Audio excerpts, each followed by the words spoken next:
محراب داود أي مسجده حيث منع الدخول عليه من الباب لشغله بالعبادة أي خبرهم وقصتهم إذ دخلوا على داود ففزع منه قالوا لا تخف نحن خصمان قيل فرماتے ہیں وشددنا ملکہ، اور ہم نے ان کی بادشاہی کو مضبوط کیا تھا، قویناہ بالحرس، محافظین کے ساتھ، لشکروں کے ساتھ، کان یحرس محرابہ کل لیلۃ، ان کے عبادت خانے کی حفاظت کرتے تھے ہر رات کو 30,000 آدمی، اسرائیلی روایت۔ وآتیناہ الحکم حکمت، اور ہم نے ان کو حکمت دی تھی، نبوت، اسی طرح والاصابۃ فی الامور، اور ہر کام میں اصابت اور حق تک پہنچنا، حق پانا، یا حکمت زبور، یا حکمت شریعت کا علم، یا حکمت دقائق اور لطائف، یا اور اسی طرح حکمت کل کلام وافق الحق،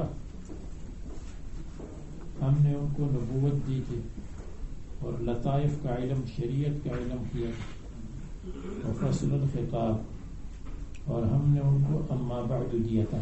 اما بعد فصل الخطاب ہے، سب سے پہلے حضرت داؤد علیہ السلام نے ایک قول کے مطابق اس کا اجازت، اس میں اور اقوال بھی ہیں، بخاری میں سنیں گے انشاءاللہ۔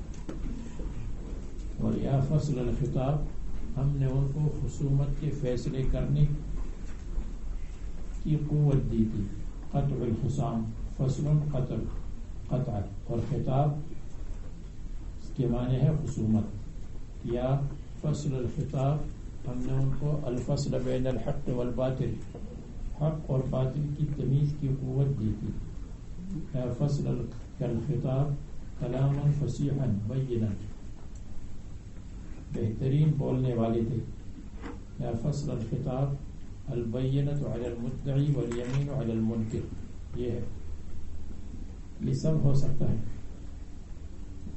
البیان الشافیہ، ہم نے ان کو شافی بیان دیا تھا، فی کل قصد، ہر معتدل کام میں، معتدل کام میں وہ بیان شافی کیا کرتے تھے۔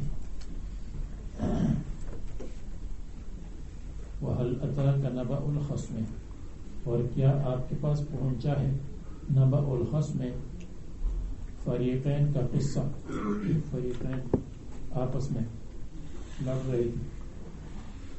حل استفہام، یہاں تعجب کے لیے، تعجب کرو، تم تعجب کرو، خود تو تعجب اللہ تعالیٰ نہیں کرتی، اس لیے کہ تعجب وہ آدمی کرتا ہے جس کو حقیقت حال معلوم نہ ہو۔ ادراک امر غریب، اللہ تعالیٰ کے لیے سب چیزیں عادی ہیں، اور تشویق شوق پیدا کرنا ہے ماں بعد کی سننے کے لیے. کیا آپ کے پاس پہنچا ہے اے محمد صلی اللہ علیہ وسلم نبأ کے معنی ہے عظیم و شان قصہ. الخصم خصم اس میں جنس ہے، دونوں دو کو بھی کہتے ہیں، چار کو بھی کہتے ہیں. خصمین مراد ہے فریقین.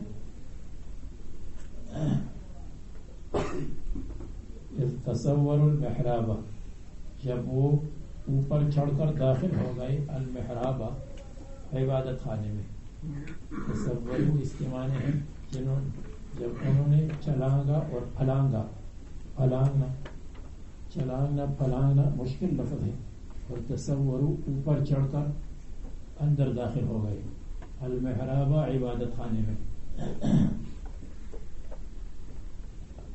ان کا عبادت خانہ تھا. اور ایک روایت میں حضرت داؤد علیہ السلام نے عبادت کا نظام بنایا تھا. تو ایک دن عبادت کے لیے، ایک دن قضاء کے لیے، ایک دن اپنے معاملات کے لیے، اور ایک دن اپنے بال بچوں کی خدمت کے لیے. اور اس پر بہت خوش تھے، اور اس پر گویا کہ فخر کرتے تھے کہ میں نے بہترین نظام بنایا ہے. اس نے نظام داؤد علیہ السلام کا محراب ذکر وجود مراد کل محراب مسجد میں ہے. مسجد سے مراد عبادت کی جگہ ہے. مسجد حیث منعوا الدخول علیہ، ان کو منع کیا گیا داخلے سے، علیہ ان کے پاس دروازے سے. اب بعض کہتے ہیں کہ یہ دو آدمی تھے، بعض کہتے ہیں فرشتے تھے انسانوں کی شکل میں. یہ واقعی قصہ ہے یا کہتے ہیں فرضی ہے. واقعی حصہ ہے کہ ان کا جھگڑا تھا بھیڑ بکریوں میں، اور یا نہیں فرضی قصہ ہے حضرت داؤد علیہ السلام کو بتلانے کے لیے کہ دیکھو آپ کے پاس 100 بیویاں تھیں، 99 بیویاں تھیں، تو آپ نے دوسری عورت کو حاصل کرنے کی کیوں تمنا کی؟ جیسے 100 بکریوں والے نے ایک بکری کو حاصل کرنے کی تمنا کی تو اچھی بات نہیں ہے، آپ کے لیے بھی یہ اچھی بات نہیں تھی. یہ جو اسرائیلی قصہ ہے جس کا ذکر آ رہا ہے انشاءاللہ.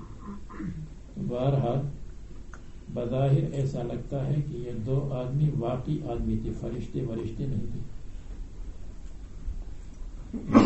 بالعبادت عبادت میں حضرت داؤد مشغول تھے. کیا آپ کے پاس ان کی خبر و قصہ آیا ہے؟ اذ دخلوا علی داؤد، حضرت داؤد علیہ السلام پر داخل ہو گئے.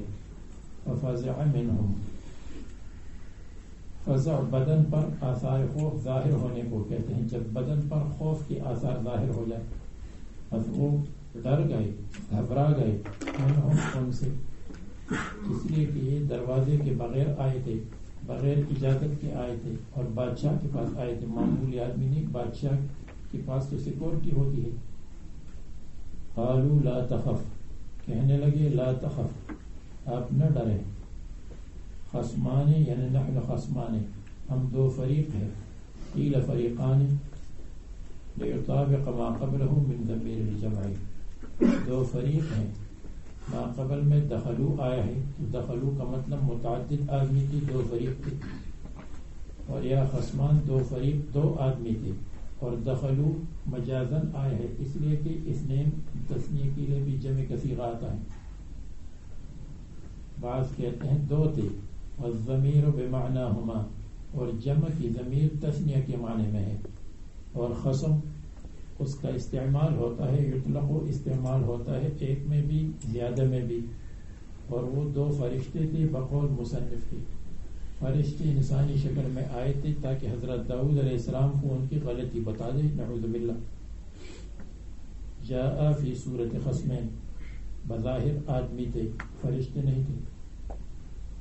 وقع لہما ما ذکر، جن کے لیے مذکور قصہ ہوا تھا، مذکور قصہ واقع ہوا تھا فرضی طور پر، یعنی فرشتوں کی بھیڑ بکریاں نہیں تھی، لیکن تمثیل کے طور پر بتایا کہ جیسے بھیڑ بکریاں کسی کے پاس ہو، اور اگر بھیڑ بکریوں میں سے زیادہ والا تھوڑے والے سے لینا چاہے تو اچھی بات نہیں ہے۔ حضرت داؤد علیہ السلام پر تنبیہ کرنے کے لیے علی ما وقع منہ، حضرت داؤد علیہ السلام سے جو قصہ کام واقع ہوا تھا، وہ کام کیا واقع ہوا؟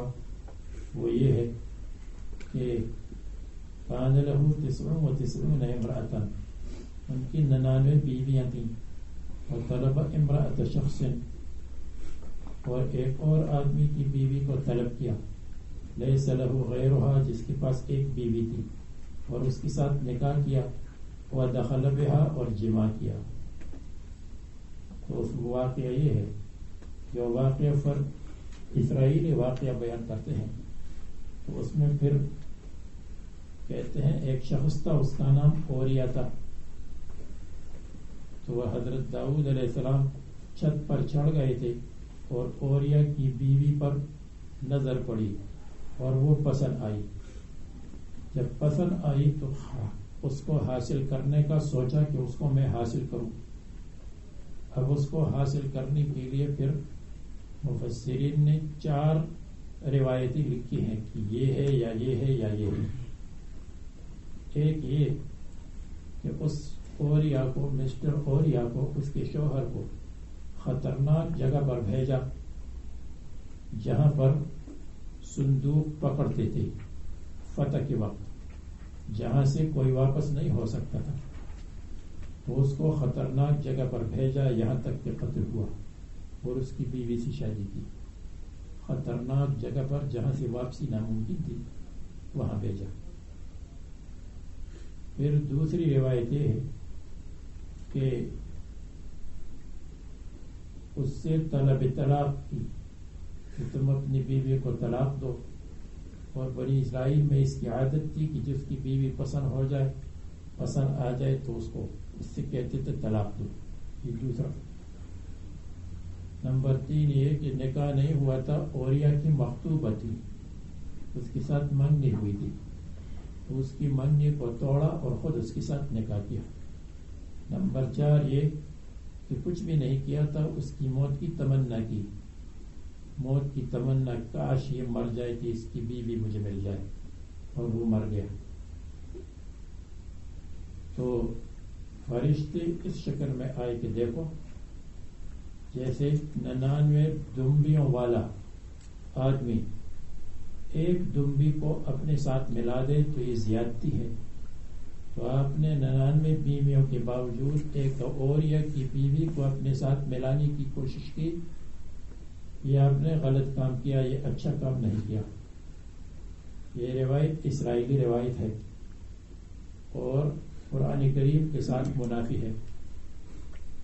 اس روایت کی سند میں حضرت انس رضی اللہ عنہ سے یزید رقاشی روایت کرتے ہیں، اور یزید رقاشی بعض حضرات کہتے ہیں کہ عبادت تو زیادہ کرتا تھا لیکن علم سے مناسبت نہیں تھی، تو کہتے ہیں کہ لا تحل الروایت عنہ الا علی وجہ التعجب، اور حضرت انس رضی اللہ عنہ سے مناکیر اور منکر روایتیں لیتے ہیں، اور کثیر الروایت عن انس، ایسی روایات لیتے ہیں بما فیہ نظر، جس میں اشکالات ہوتے ہیں۔ تو حضرت انس سے روایت کرنے والے ہیں یزید رقاشی، جو ضعیف ہے، اضعف ہے، اور یزید رقاشی سے روایت کرنے والے ابو الصخر ہے، ان پر بھی کلام ہے اور ضعیف ہے، اور ان سے روایت کرنے والے ابن ربیعہ ہے، ان پر بھی کلام ہے۔ تو یہ روایت سند کے اعتبار سے بھی صحیح نہیں ہے، اور قرآن کریم میں اللہ تبارک و تعالیٰ نے رسول اللہ صلی اللہ علیہ وسلم سے فرمایا ہے کہ وَاذْكُرْ عَبْدَنَا دَاوُودَ ذَا الْأَيْدِ إِنَّهُ أَوَّابٌ، اور آخر میں فرمایا ہے کہ آپ حضرت داؤد علیہ السلام کی طرف صبر کریں۔ حضرت داؤد علیہ السلام نے کہاں صبر کیا تھا؟ اگر یہ واقعہ صحیح ہو جائے تو حضرت داؤد علیہ السلام کا صبر کہاں ہے؟ پھر تو حضرت داؤد علیہ السلام نے بے صبری کا مظاہرہ کیا اور دوسری کی بیوی کو حاصل کرنے کی کوشش کی. اس لیے یہ صبر کے ساتھ منافی ہے. اور نبی پر تہمت لگانا کہ وہ دوسری کی بیویوں پر عاشق تھے، یہ تو ایک عام آدمی بھی نہیں کر سکتا، چاہے کہ حضرت داؤد علیہ السلام نے یہ کام کیا ہو. اور مسلمان کے قتل کا ذمہ دار قرار دینا حضرت داؤد علیہ السلام کو، تو ان کو گوئے کہ قتل کرایا. تو یہ سب صحیح روایات نہیں ہیں، غلط ہیں. پھر اس کے بعد دوسری توجہ کہ 99 دمبیوں کو کے ساتھ ایک دمبی کو حاصل کرنے کی کوشش کی. اور اس کے بعد اللہ تعالیٰ نے فرمایا ہے کہ انہوں نے استغفار کیا، ہم نے فتنے میں ڈالا، اور حضرت داؤد علیہ السلام نے استغفار کیا. اس کو ہم بعد میں بیان کریں گے جب پہلی آیات کا ترجمہ ہو جائے. لیکن اوریا کا قصہ میں نے اس لیے پہلے سنایا کہ اس کو مصنف نے بیان کیا درمیان میں. اس نے کہا کہ بغا بعضنا علی بعض، بعض نے بعض پر زیادتی کی ہے. سدی نے حضرت علی سے روایت کی ہے کہ جو اوریا کا قصہ بیان کرے گا، حضرت داؤد علیہ السلام پر الزام لگائے گا، تو اس کو 160 کوڑی لگانا چاہیے، 160. اس لیے اگر کوئی کسی پر تہمت لگائے تو اس کو 80 کوڑے لگاتے ہیں، اور نبی پر لگائے تو اس کو ڈبل لگانا چاہیے. تو 80 کا ڈبل ہے 160، جو یہ صاحب جلالین نے اس کو نقل کیا ہے. بغا بعضنا علی بعض فاحکم بیننا بالحق. جلالین کو اس لیے درس میں رکھا ہے کہ اس کے اندر قابل تنقید روایات آتے ہیں تاکہ ان پر تنقید کی جائے، اور علماء اور طلباء کو تنقید کی عادت پڑ جائے اور تنقید کو سیکھ لیں. اگر اصح روایات اس میں ہوتی تو پھر تو اصح روایات سامنے آتی اور قابل تنقید چیزیں نہ آتی. جیسے احناف مشکات شریف پڑھاتے ہیں تاکہ دوسرے مذاہب کی روایات پر تنقید سیکھ لیں. فرماتے ہیں بغا بعضنا علی بعض، بعض نے بعض پر ظلم کیا، زیادتی کی. فاحکم بیننا بالحق، ہمارے درمیان حق کے ساتھ فیصلہ کرے. ولا تشتت، اور ظلم زیادتی نہ کرے. لا تجر، ظلم نہ کرے، حق سے دور نہ جائے. شتت کہتے ہیں دور جانے کو. واہدنا الی سواء الصراط، اور ہماری رہنمائی کرے الی سواء الصراط، حق راستے کی طرف. وسط الطریق الصواب.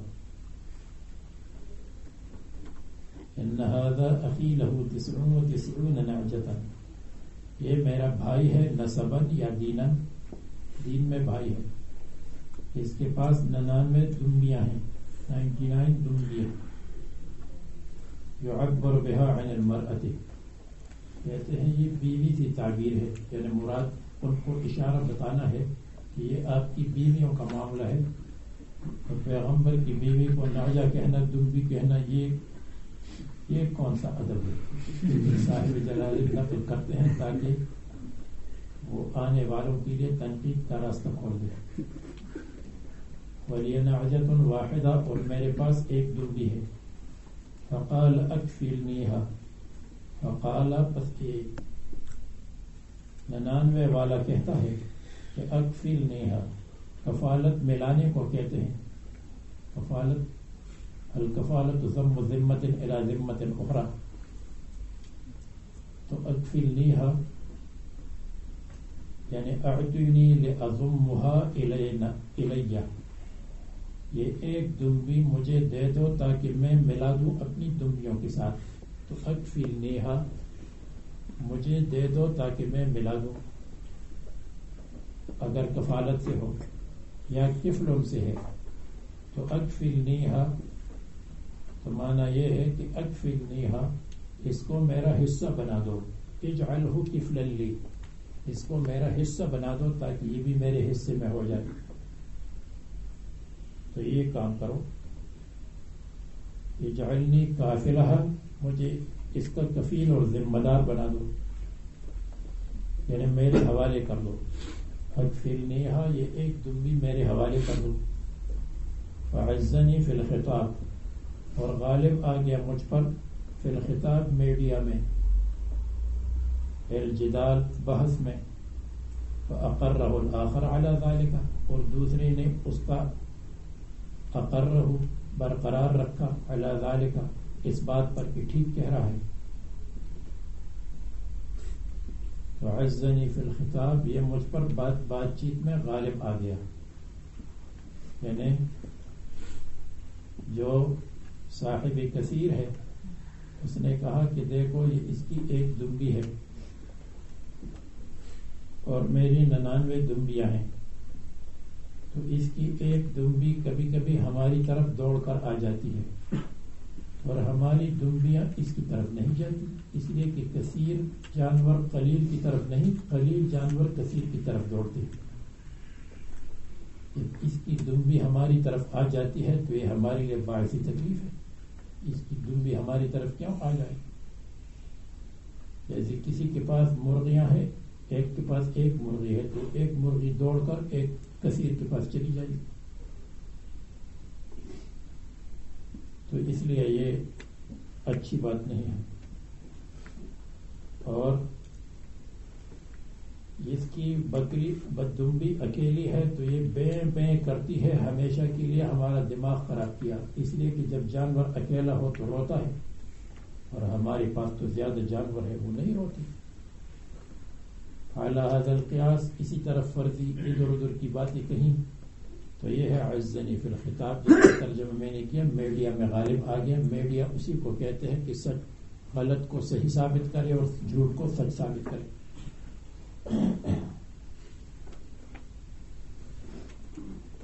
حضرت داؤد علیہ السلام نے فرمایا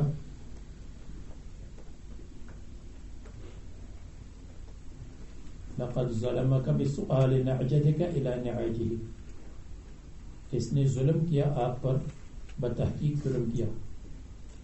بسؤال نعجتك، آپ کی دمبی کے مطالبے کے ساتھ، لیضمها الى نعاجه، الى سے پہلے یضم مقدر کیا الى کی وجہ سے، تاکہ اس کو اپنے نعاج کے ساتھ اور دمبیوں کے ساتھ ملا دے.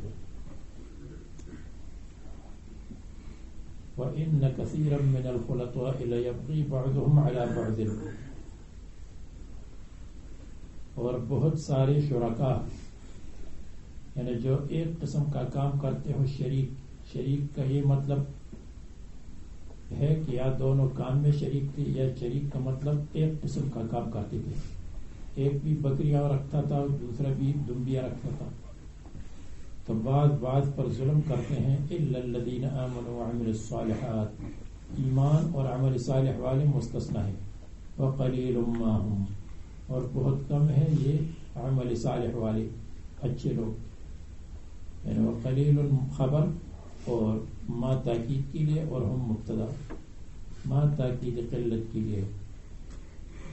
تو فرشتے چڑھ گئے اپنی شکل میں آسمان کی طرف اور کہنے لگے کہ قضى الرجل على نفسه، آدمی نے اپنے خلاف فیصلہ کیا بیویوں کے بارے میں. تو حضرت داؤد علیہ السلام کو تنبہ ہوا، حضرت داؤد علیہ السلام متنبہ ہو گئے اور ان کو معلوم ہوا. اور اللہ تعالیٰ فرماتے ہیں حضرت داؤد علیہ السلام نے گمان کیا، یقین کیا کہ ہم نے ان کو فتنے میں ڈالا، امتحان میں ڈالا. اوقعناه فی فتنة اے بلیۃ بمحبت تلک المرأة، اس عورت کے ساتھ محبت کی وجہ سے. تو انہوں نے استغفر ربہ، اللہ تبارک و تعالیٰ سے استغفار کیا، اللہ تعالیٰ کے سامنے توبہ کی. وخر، اور گر گئے، راکعا، سجدہ کرتے ہوئے. ذکر رکوع سے مراد سجدہ ہے، بتائے اس لیے کہ خر آیا ہے. اس سے استدلال کرتے ہیں کہ رکوع قائم مقام سجدہ ہو سکتا ہے سجدہ تلاوت میں، خارج الصلاۃ ہو یا داخل الصلاۃ ہو، دونوں صورتوں میں. داخل الصلاۃ ہو تو مقتدیوں کو بتلانا چاہیے تاکہ وہ بھی رکوع میں نیت کریں. اگر نہیں بتایا تو پھر لمبا چوڑا مسئلہ ہے، وہ آپ فقہ کی کتابوں میں پڑھیں گے انشاءاللہ. ساجدہ و اناب، اور اللہ تعالیٰ کی طرف رجوع کیا، اناب الی اللہ. مصنف نے یہ تفسیر کی ہے کہ فتنہ اور امتحان سے مراد یہ ہے کہ ان کو بتایا گیا جیسے 99 بیویوں والا جیسے 99 دمبیوں والا ایک پر ظلم کر رہا ہے تو آپ نے بھی زیادتی کی. آپ کو بتایا کہ یہ روایت بھی صحیح نہیں ہے اور قرآن کریم کے سیاق و صدر و شباب کی بھی خلاف ہے. تو اوریا کا قصہ بیکار ہے. دوسرا نمبر 2 توجہ کہ کیا فتنہ تھا، اس میں فتنے کا کیا ہے کہ انہوں نے فیصلہ کیا اور یہ فرمایا کہ یہ زیادتی کر رہا ہے کہ 99 اس کے پاس ہے اور ایک مانگ رہا ہے. اس میں کون سی خرابی ہے کہ ان کو استغفار کی ضرورت پڑی اور فتنہ ہوا. کہتے ہیں مدعا سے نہیں پوچھا، مدعا کی بات پوری ہونے سے پہلے فیصلہ کیا، مدعی کی بات سن کر فیصلہ کیا. یعنی جیسے یہاں اس نے فرمایا کہ یہ نعجۃ واحدہ فقال اکفلنیها، تو فرمایا لقد ظلمک بسؤال نعجتک، اور مدعی سے نہیں پوچھا کہ وہ جو 99 والا ہے وہ کیا کہہ رہا ہے. تو یہ ان کے لیے فتنہ اور یہی سبب استغفار اور یہی سبب سجدہ. یہ بات سمجھ میں نہیں آتی. ایک معمولی قاضی جب تک مدعی کی بات نہیں سنتا تو وہ فیصلہ نہیں کرتا. تو حضرت داؤد علیہ السلام نے کیسے فیصلہ کیا؟ لیکن بات وہی ہے جیسے جلالین نے کہا کہ اقرہ علی ذالک، وہ جو 99 والا ہے اس نے کہا بالکل ٹھیک، میں نے یہی کیا کہ آپ کی دمبی بیں بیں کرتی ہے تو میں نے کہا کہ ہمارے ساتھ مل جائے، میں نے اچھا کیا. یہ دوسری توجہ. تیسری توجہ یہ ہے کہ حضرت داؤد علیہ السلام یا فتنہ اور استغفار ہے یہ خوف کی وجہ سے ہے کہ وہ اللہ تعالیٰ کی عبادت میں مشغول ہے اور پھر بھی ان پر خوف طاری ہوا. کس پر؟ اذ دخلوا على داود ففزع منهم قالوا لا تخف خصمان بغى بعضنا على بعض. تو یہ سبب فتنہ و سبب استغفار ہے کہ انت فی عبادت ربک وانت فی معبدک وفی مسجدک فکیف خفت الناس. لوگوں سے آپ کیسے ڈر گئے جو آپ کے پاس آئے حالانکہ ان کے پاس اسلحہ بھی نہیں. لیکن یہ گھبرانا، اچانک گھبرانا، یہ طبعی چیز ہے. تو طبعی چیز پر یہ استغفار کرنا اور مغفرت یہ سمجھ میں نہیں آتا. تیسری توجہ یہ ہے کہ جو خصمین ان کے پاس آئے تھے بغیر اجازت کے آئے تھے، بغیر وقت کے آئے تھے، تو حضرت داؤد علیہ السلام نے ان کو عقوبت کا ارادہ کیا کہ ان کو سزا دینا چاہیے. تو اس بات پر انہوں نے کہا کہ ہماری ضرورت تھی اس لیے ہم آ گئے. تو استغفار کیا اور اللہ تعالیٰ کے سامنے جھک گئے کہ میں نے کیوں ان پر عقوبت اور سزا کا ارادہ کیا. یہ بات بھی سمجھ میں نہیں آتی اس لیے کہ یہاں نہ عقوبت کا ذکر ہے نہ عقوبت کے ارادے کا ذکر ہے. یہ 4 توجیحات ہو گئیں. 5ویں 4 ہو گئی یا کیا؟ ہاں جی 4.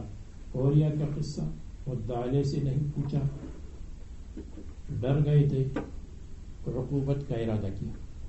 اور 5ویں توجہ جو حاکم فی المستدرک کی روایت سے پتہ چلتا ہے کہ حضرت داؤد علیہ السلام نے اپنے عبادت کے ایام کو تقسیم کیا تھا.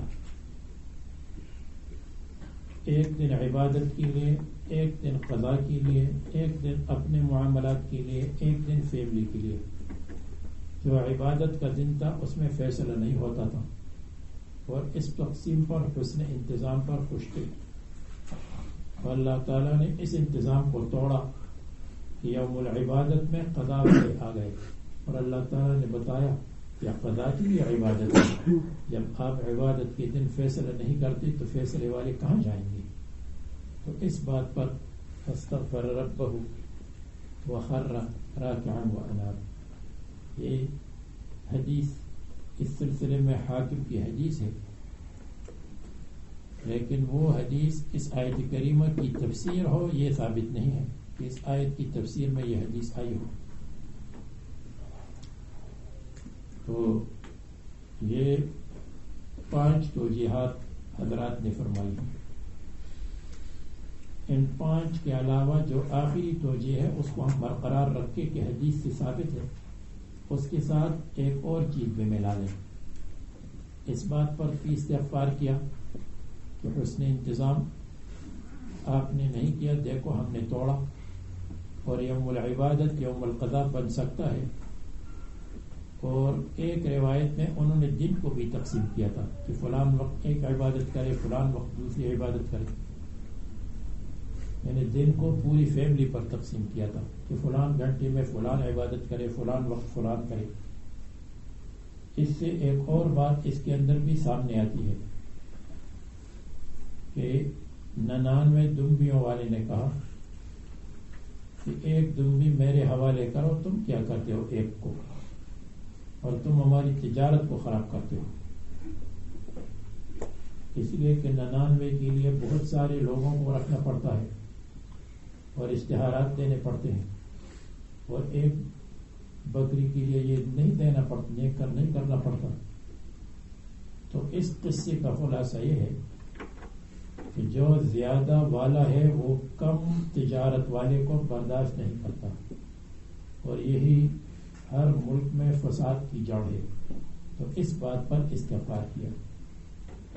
اگر ایک ملک کے پاس 100 ایٹم بم ہے اور مسلمان ملک ایک ایٹم بم بنا دے تو اس کو برداشت نہیں کرتا. یہ زیادتی ہے، ظلم ہے، اس سے بڑھ کر ظلم نہیں ہو سکتا. اگر ایک آدمی کی بہت بڑی دکان ہے جو یہاں سے لے کر گیٹ تک ہے، اور اس کی کپڑوں کی دکان ہے مثلا، اور اس کے سامنے کسی نے کیبن لگا دی، کیبن، اور اس میں وہی چیز بیچتا ہے جو دکان کے اندر ہے، تو پولیس کے ذریعے سے اٹھا کر کے اس کو ختم کرے گا. ایسا کرتے ہیں یا نہیں؟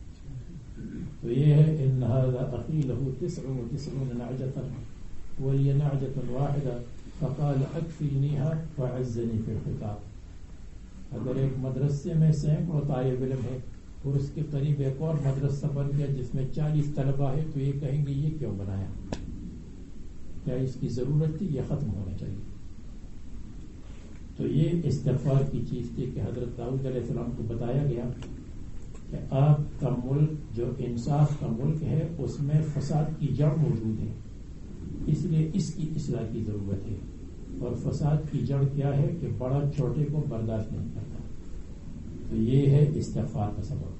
تو وہ بھی اپنی جگہ جو حدیث میں آیا ہے کہ تقسیم کیا تھا، لیکن اس کے ساتھ خود یہ واقعہ جو مذکور ہے اس میں استغفار کا سبب موجود ہے. اور اس پر اگر واقعات پیش کیے جائیں تو 10 جلدوں کی کتاب بن جائے گی. ایسے واقعات ہوئے ہیں کہ بڑے نے چھوٹے کو قتل کروایا،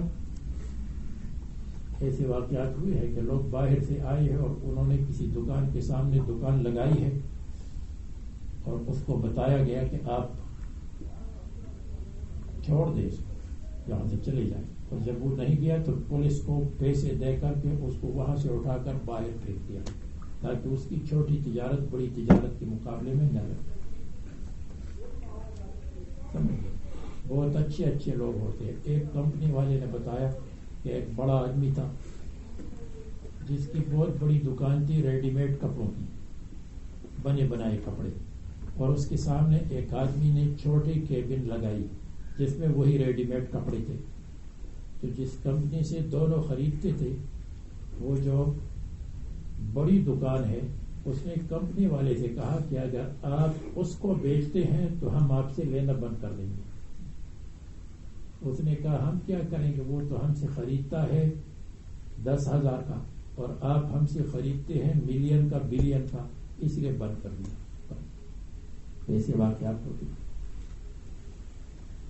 اور ہم مفتی ہیں, ہمارے پاس اس قسم کے واقعات ہزاروں ہوتے ہیں, ہزاروں تو مبالغہ ہوگا, 20 سینکڑوں واقعات اس قسم کے آتے ہیں. تو یہ سبب ہے انما فتناہم, ان کو ہم نے فتنے اور امتحان میں ڈالا. امتحان فتنہ کیا ہے؟ عدم تحمل الکبیر الصغیر, عدم تحمل موٹا آدمی چھوٹا آدمی, موٹا آدمی چھوٹے آدمی کو برداشت نہیں کرتا. تو بے محبت تلک المرأة یہ صحیح نہیں ہے. پاکستان میں ایک اخبار نکلتا تھا, بہت بڑا اخبار ہے, بہت بڑا اخبار ہے. اسی کے ساتھ ایک اور آدمی نے ایک اور اخبار شروع کر لیا, نیوز پیپر. اب وہ جو بڑا اخبار ہے اس نے کہا یہ چھوٹا اخبار ہے, یہ ترقی کرے گا تو ہمارا مقابلہ کرے گا. تو اس نے ایسا کیا کہ اپنے کام کرنے والوں کو بھیجا اور کہا کہ جتنے اخبار چھوٹے اخبار کے چھپ جائے سب کو خرید کر کے رکھو, جلا دو. جتنے اخبار تھے آپ کو 10 دیے, دوسرے اسٹال کو 10 دیے, تیسرے کو 10 دیے, سب لے لیے اور جلا دیے, خرید لیے. چھوٹا اخبار والا بہت خوش ہوا کہ دیکھو ہمارا اخبار چلا, آج جتنے نسخے تھے سب چھپ گئے, سب لکھ گئے. دوسرے دن اس نے ڈبل چھاپے,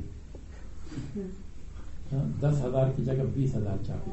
وہ 20,000 بھی اٹھا لیے اور خرید لیے اور جلا دیے. وہ خوش ہوا کہ 2 دن میں ہمارا اخبار کہاں سے کہاں تک پہنچ گیا. 1 ہفتے تک یہ کام کیا.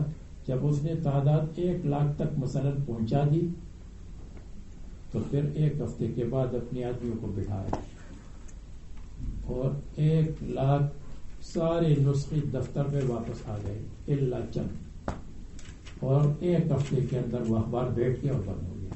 یہ اس قسم کے واقعات لوگ. اور یہ جو یہاں اس ملک میں قتل ہوتا ہے, اس قتل میں اس قسم کے واقعات بھی ہوتے ہیں. یہاں پر ایک شہر ہے, میں نام نہیں لیتا, ممکن ہے کہ اس شہر کا کوئی اور لوگوں کو پہچانتے ہو.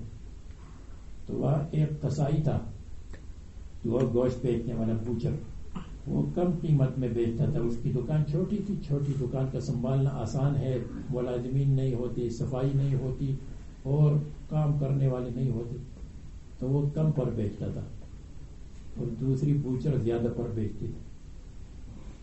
وہ چھوٹی بوچر والوں کو بہت بتایا کہ آپ اس قیمت پر بیچے جس پر ہم بیچتے ہیں. اس نے کہا میری مرضی ہے, میرا اس میں گزارا ہوتا ہے. ہوتے ہوتے اس کو تنبیہ کی لیکن وہ باز نہیں آیا. اس نے کہا میں تو تھوڑی قیمت پر بیچوں گا, کم قیمت پر بیچوں گا. کچھ دنوں کے بعد باہر اس کی لاش مل گئی. تو یہ آپ سمجھ گئے انما فتنا فاستغفر ربہ.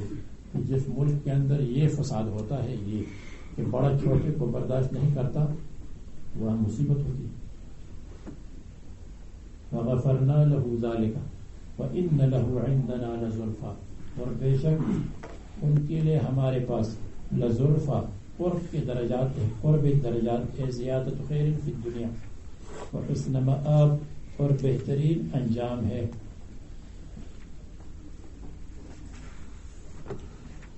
یا داؤد انا جعلناک خلیفۃ فی الارض, اے داؤد علیہ السلام ہم نے آپ کو خلیفہ بنایا ہے زمین میں.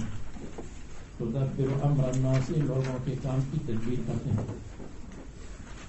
خلیفہ میں انسان کو اللہ تعالیٰ کا خلیفہ کہہ سکتے ہیں یا نہیں, بعض روایات سے جواز معلوم ہوتا ہے.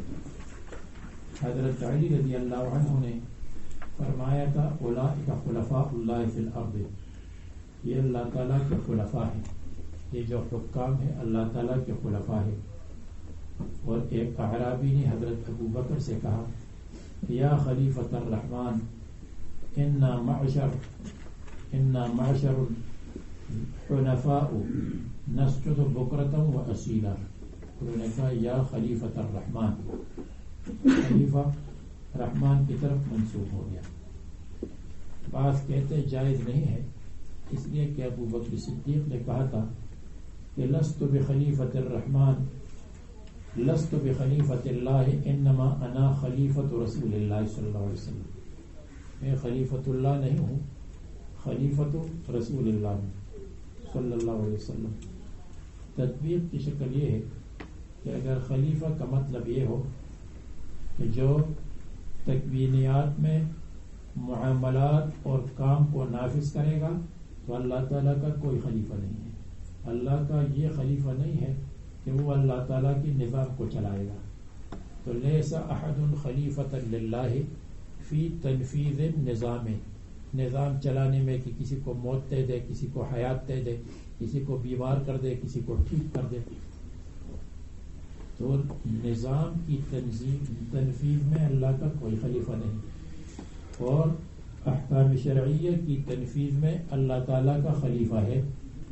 یہ جتنے حکام ہیں اللہ تعالیٰ کے خلیفہ ہیں. کس میں؟ کہ اللہ تعالیٰ کے احکام کو نافذ کر دے، حدود کو نافذ کر دے، قصاص کو نافذ کر دے. کس میں ہے؟ ہم نے آپ کو خلیفہ بنایا، اللہ کا خلیفہ یا خلیفۃ لمن قبلہ، جو پہلے ہے ان کا خلیفہ.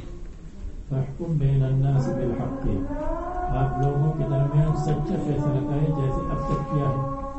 ولا تتبع الہوی، اور خواہش کی تابعداری نہ کرے، یہ هوى الناس، جیسے اب تک نہیں کیا آئندہ بھی نہ کرے. فیضلک عن سبیل اللہ،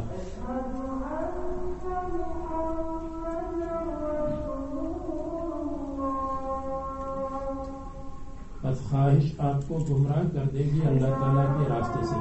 عن الدلائل الدالة على توحیدہ، ان دلائل پر جو توحید پر دال ہے.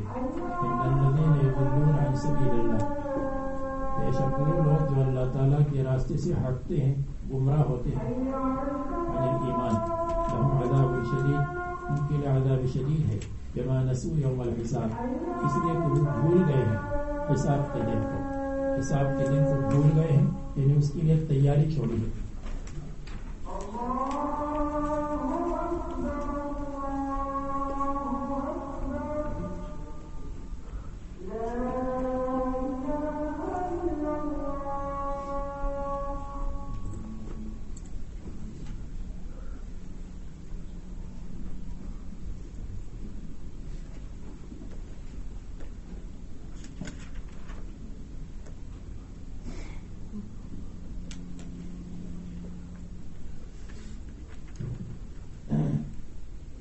یوم الحساب کو بھول گئے ہیں. المرتب علیہ ترکہم الایمان، نسیان پر مرتب ہے ترک ایمان کو. جب بھول گئے ہیں تو ایمان کو چھوڑ دیا. لو ایقنوا ولو ایقنوا بیوم الحساب، یوم الحساب پر اگر ان کو یقین ہوتا تو دنیا میں ایمان لاتے. اور حالانکہ ان کے پاس دلائل موجود ہیں. ہم نے آسمان و زمین کو پیدا نہیں کیا، وما بینہما، اور درمیانی چیزوں کو. باطلاً بیکار، باطلاً عبث، باطلاً بے فائدہ، باطلاً بے حکمت، بغیر حکمت کے نہیں، بغیر فائدے کے نہیں، عبث نہیں. باطلاً حال ہے، حال کونہ باطلاً، یا مفعول مطلق ہے. ما خلقنا السماء خلق باطل، ذالک، یہ مذکور چیزوں کو پیدا کرنا. اے خلق ما ذکر لا لشیء، کہ ہم نے ان چیزوں کو پیدا کیا. عبث ظن الذین کفروا، یہ کافروں کا گمان ہے اہل مکہ. بس ہلاکت ہے یا وادی ہے ان لوگوں کے لیے جو کافر ہیں. من النار، نار کی وجہ سے، یعنی ہلاکت کیا ہے؟ من النار، ہلاکت کا بیان ہے. ہم نجعل الذین آمنوا، کیا بلکہ کیا بنائیں گے ہم مسلمانوں کو اور عمل صالح والوں کو کالمفسدین فی الارض، زمین میں فساد کرنے والوں کی طرف. ہم نجعل المتقین کالفجار، اور بلکہ کیا ہم بنائیں گے متقیوں کو کالفجار، فجار کی طرح. نازل ہوا جب کفار مکہ نے مؤمنین سے کہا کہ ہم کو آخرت میں دیا جائے گا جیسے تم کو دیا جاتا ہے. تو ہم بمعنی حمزہ انکار ہے، یعنی نجعل المتقین. تو ان کو بتایا گیا کہ نہیں، ایسا نہیں ہو سکتا کہ آخرت میں کافر کو مسلمان کی طرح بنا دیا جائے. اور اللہ تعالیٰ فرماتے ہیں کس کتاب پر ایمان لاؤ؟ کتاب ھذا کتاب عظیم الشان کتاب ہے. کتاب میں تنوین توجیہ کے لیے اے ھذا کتاب انزلناہ الیک، ہم نے اس کتاب کو آپ کی طرف اتارا ہے. مبارکن، مبارک کتاب ہے. مبارکن من یؤمن بہ، وہ ایمان لائے گا وہ بھی مبارک ہے. مبارک قارئہ، اس کا قاری بھی مبارک ہے. اور مبارک مجودہ، مجود بھی. مبارک متعلمہ، مبارک عالمہ، مبارک معلمہ، مبارک حافظہ. اور مبارک داعی ہے، اور مبارک ناشرہ، جو نشر و اشاعت کرتا ہے. مبارک عاملہ، جو عمل کرتا ہے اس پر. اور مبارک من ینفذہ علی البدن او فی الوطن، وہ بھی مبارک ہے جو قرآن کو نافذ کرتا ہے بدن پر اور وطن پر. یہ سب مبارک میں آ گئے. لیکن یہ کتاب کس لیے ہے؟ لیتدبروا، تاکہ تدبر کرے. سورہ صاد کے اندر ایسے واقعات ذکر ہیں کہ مفسرین قیامت تک ان میں تدبر کرتے رہیں گے. جیسے کچھ واقعات آپ نے پڑھے اور کچھ آنے والے ہیں. تو اس لیے یہ آیت کریمہ درمیان میں ذکر کی کہ اگر کسی نے اس میں تدبر کر کے کوئی نئی توجیہ کی تو اس کی تکفیر مت کرو. لیتدبروا آیاتہ، یہ قرآن کریم تدبر کے لیے ہے. اور قرآن کریم میں تدبر کرنا شجرہ ممنوع نہیں ہے. خود قرآن کریم کے بارے میں آتا ہے کہ قرآن کریم حضرت علی سے پوچھا گیا کہ آپ کی صحیفے میں کیا لکھتا ہے؟ تو اس نے کہا یہ ہے، یہ ہے. او فہم یؤتاہ رجل فی الکتاب، یا وہ فہم ہے جو ایک آدمی کو کتاب اللہ میں مل جائے تو وہ فہم لکھا ہوا ہے. یعنی جو فہم ہے اس کی توجیحات میں نے لکھی ہے. اور حضرت ابن عباس کے لیے دعا کی اللہم فقہہ فی الدین وعلمہ التأویل، یا اللہ اس کو تعویل سکھا دے. تعویل کا مطلب قرآن کریم کی تفسیر ان کو سکھا دے. اور جو کہتے ہیں من فسر القرآن برأیہ فلیتبوأ مقعدہ من النار، وہاں مطلب ہے جس نے قرآن کریم کی تفسیر کی اپنی رائے سے، یعنی بغیر دلیل کے. اس کے پاس لغت کی دلیل نہیں، قرآن کی دلیل نہیں، حدیث کی دلیل نہیں، بغیر دلیل کے اپنی رائے سے. اور کہتے ہیں بس مجھے الہام ہوا ہے، اپنے الہام سے اس نے قرآن کی تفسیر کی بغیر دلائل کے، اور اپنے خواہشات اور غلط مذہب کی تائید کے لیے اس کی فلیتبوأ مقعدہ من النار. یہ مطلب نہیں ہے کہ قرآن کریم میں عقلی توجیحات مت کرو. لیدبروا آیاتہ ینظروا فی معانیہا فیؤمنوا ولیتذکر اولو الالباب، اور تاکہ نصیحت لے لے اولو الالباب عقل والے.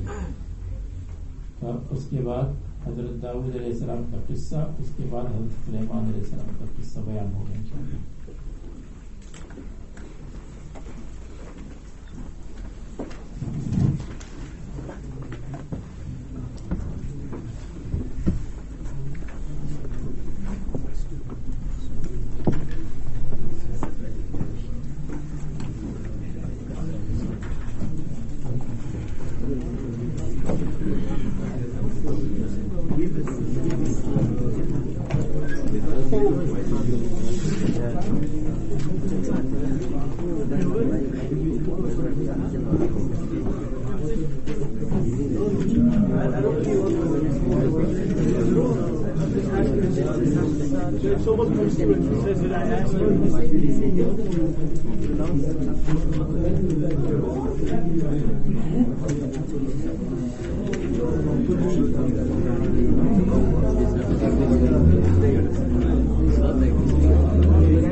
I think you're right.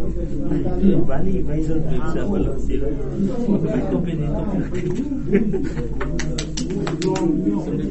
Never.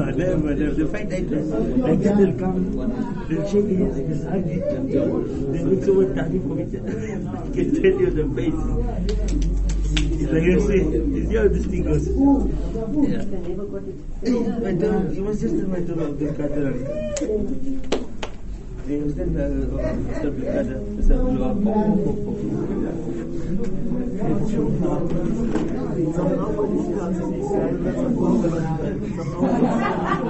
But they can't score because the two youngsters are in the league.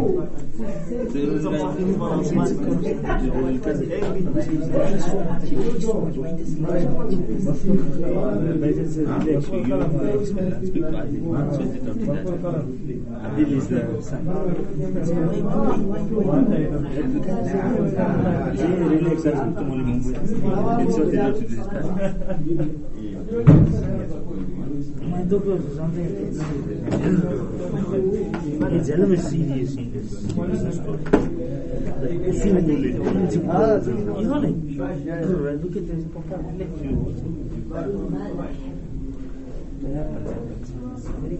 Please no man.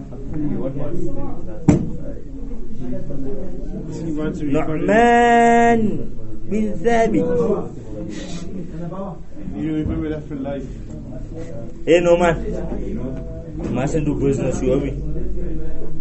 Like how Mufti Sahib just explained. Other you can get cock you. Bloody nonsense. Imagine listening to that. After 10 years you forget to say it. I'm telling you, it's Atyani saying this. Yeah. Yeah, no miss. Yeah. Never mind, you might thin version, not bad. I can choose what you say, I can choose it, right? You heard no miss? Yeah, I'm telling you. No much like what he does is going to kill you. I remember you.